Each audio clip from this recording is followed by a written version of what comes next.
Hi everyone! Today, I'm bringing you a very special unboxing, a Marc Nicolay military pocket stopwatch with Incablock that I picked up from an online antique shop. It comes with its original wooden case, and although it's not working, it's still in great condition. Make sure you watch until the end to see the surprise, a tiny, simple thing that was stopping the watch from working, something that could happen to anyone. And the best part? It's an easy fix.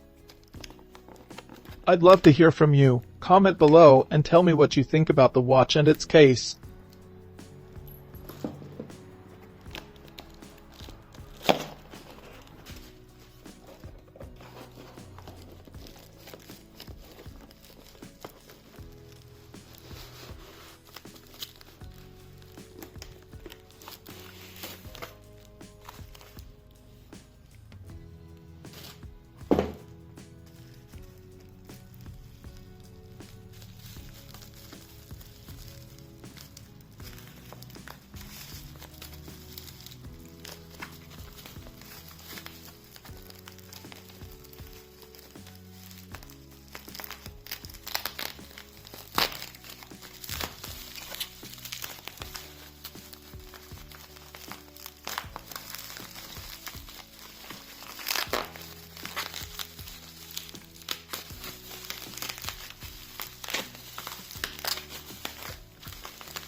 Here's why the watch wasn't working. The screw that holds the movement to the case came loose and got stuck in the balance.